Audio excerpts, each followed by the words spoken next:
9 number में देखते हैं। इसमें करा नीचे दिए गए बहुपदों के सभी शून्यकों को ज्ञात करें। ठीक है, यदि दी गई संख्याएं उनके शून्यक है। तो यहाँ पे देखो क्वेश्चन को समझते हैं, ये बारीकी से सभी क्वेश्चन को समझते हैं। यहाँ त्रिघात बहुपद दिया है, ठीक है, और जिसमें कि एक शून्यक दिया है, तो क्या शून्यक निकलेगा? 2 निकलेगा। ठीक है, इसमें फोरघात बहुपद दिया है और जिसमें कि 2 शून्यक दिया है, तो क्या शून्यक निकलेगा? 2 निकलेगा। इसमें देखो त्रिघात बहुपद दिया है, 1 शून्यक दिया है, 2 शून्यक निकलेगा। इसमें देखो त्रिघात बहुपद दिया है, 1 शून्यक दिया है, 2 शून्यक निकलेगा। फोरघात बहुपद दिया है, इसमें 2 शून्यक दिया है, ठीक है, जिसमें कि 2 शून्यक निकलेगा। इसमें भी 2 फोरघात बहुपद दिया है, ठीक है, उसके बाद 2 शून्यक दिया है, उसके बाद 2 शून्यक निकलेगा। इसमें देखो, इसमें फोरघात बहुपद दिया है और 2 शून्यक दिया है, 2 शून्यक और निकलेगा। इसमें देखो फोरघात बहुपद दिया है, ठीक है, और 2 शून्यक दिया है, 2 शून्यक और निकलेगा। त्रिघात बहुपद दिया है, 1 शून्यक दिया है, ठीक है, 2 शून्यक निकलेगा। इसी प्रकार से, ठीक है। तो हम लोग जो है 1 नंबर का सवाल सॉल्व करते हैं, है ना। तो इसको उतार लिए, इस प्रकार से उतार लिए। अब यहाँ देखो कैसे कैसे क्रिया करेंगे, इसको समझते हैं। सबसे पहले ये समझना, इस त्रिघात बहुपद का एक शून्यक x है और 3 है, तो इसका मतलब x का मान 3 है ना। x का मान 3 है, तो यहाँ पे लिख सकते हैं x बराबर 3।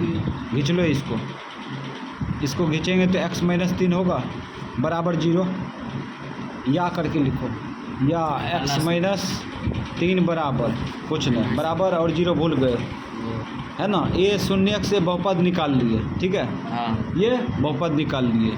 अब ये जो है इसका गुणनखंड होगा, काहे कि शून्यक है तो गुणनखंड तो पक्का होगा, ठीक है।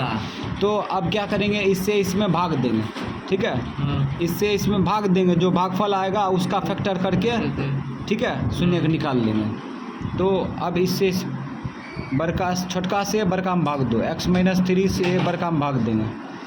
बड़का है x³ minus 6x square plus 11x minus 6, है ना। शुरू बताए थे कैसे भाग दिया जाता है बहुपद से, बहुपद में कैसे भाग दिया जाता है। छोटा पहले शुरू वाला से शुरू में भाग देते हैं, ठीक है, जो भागफल आता है वह भाजक से गुना करते हैं, ठीक है, और जो जाति जहाँ पे होता है वहाँ पे रख घटा देते हैं, ठीक है, मतलब नहीं। हाँ, अब आगे बढ़ते हैं। तो शुरू वाला से शुरू में भाग दो, शुरू वाला से शुरू में भाग देने के बारे में सोचेंगे, ये सबसे कोई मतलब नहीं है, ठीक है। जब शुरू वाला से शुरू में भाग देंगे तो भागफल आ जाएगा x², ठीक है, x² आया। अब x² से ये दोनों में गुना करेंगे, शुरू में गुना करेंगे तो x³, इसमें गुना करो, प्लस गुना माइनस माइनस, और 3x² हो जाएगा, गुना करेगा 3x², चिन्ह बदल दो, माइनस, ये प्लस, ये घटेगा, ये कटेगा, ठीक है, और 6x² में 3x² घटा दो तो प्लस में कि माइनस में 3x² बचेगा।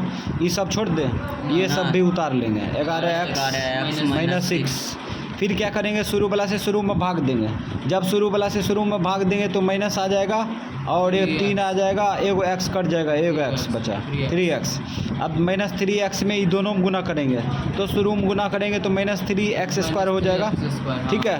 उसके बाद सेकेंड बार माइनस गुना माइनस प्लस, 3 तिया 9x, 3 तिया 9x हो गया। उसके बाद चिन्ह बदल दो, ये प्लस, ये माइनस, ये घटेगा कटेगा और ये घटेगा, 11 में से 9 गया 2x माइनस 6। फिर क्या करेंगे, शुरू वाला से शुरू में भाग देंगे। जब भाग देंगे तो +2 आएगा, x कट जाएगा, ठीक है। अब +2 से ये सब में गुना कर लो तो 2x माइनस 6। अब चिन्ह बदल दो, ये माइनस, ये प्लस, ये घटा, ये कटा, ये घटा कटा, ये शेषफल 0 आ गया। अब शेषफल 0 है, तो इसका मतलब ऐसे भी बताए थे कि ये जो है ये x माइनस 3 बहुपद, इसका एक गुणनखंड होगा, तो भाग देंगे तो पक्का कटेगा, ठीक है, शेषफल 0 आएगा। अब क्या करेंगे, इसका शून्यक निकाल लेंगे, इसका शून्यक निकाल लेंगे। तो शून्यक निकालने के लिए बताए थे, ये उतार लेते हैं, पहले उतार लिए। अब शुरू वाला अंतिम वाला गुना करेंगे, शुरू वाला अंतिम वाला गुना करेंगे तो 2x² होगा, ठीक है, गुणनखंड विधि से बना रहे हैं, ठीक है। तो अब 2 को फैक्टर करो, कौन ऐसी संख्या जिसको जोड़ने या घटाने पर 3 हो, तो 2 फैक्टर कर लो, 2 का 2। अब यहाँ पे 2 पकड़े, शेष को गुना करेंगे तो 1, ये दोनों को जोड़ेंगे तो 3 होगा, तो यहाँ पे एक्स हटा दिए, यहाँ पे एक्स हटा दिए। अभी दोनों को जोड़ेंगे तो कितना होगा? 3 होगा। दोनों माइनस लगेगा तब ना होगा 3x। अब इसको उठा के बीच में रख देंगे, तो रख दो एक्स स्क्वायर माइनस उल्टो पुल्टो रख सकते हैं, माइनस 2x माइनस एक्स, ये दोनों को जोड़ेंगे तो ये आ जाएगा। प्लस 2 लिखेंगे। अब ये दोनों मौसा देखो, मौसा दोनों मौसा देखते हैं तो x है, x से इसमें भाग दो, x बचेगा, इसमें भाग दो, माइनस 2 बचेगा, ब्रैकेट बंद, यहाँ माइनस है लिख दिए। ठीक है, दोनों मौसा देखो तो 1 है, 1 ले लिए मौसा, छोटी ब्रैकेट चालू, माइनस 1 से इसमें भाग देंगे तो प्लस x आएगा, माइनस 1 से इसमें भाग देंगे तो माइनस ए हो जाएगा 2। ठीक है, एगो अंदर वाला एगो बाहर वाला ले लो। पहले बाहर वाला पकड़ो x माइनस 1, बाहर वाला x माइनस 1, अंदर वाला x माइनस 2। ठीक, इसके बराबर 0 करो, एक बार इसके बराबर 0 कम हो जाएगा, x माइनस 1 बराबर 0, उसके बाद x माइनस 2 बराबर 0। ठीक है, तो यहाँ x बराबर 0 प्लस 1 होगा ना, तो शॉर्ट में 1, ये हो जाएगा x बराबर 0 प्लस 2 यानी 2, तो आ गया 1, 2 आंसर।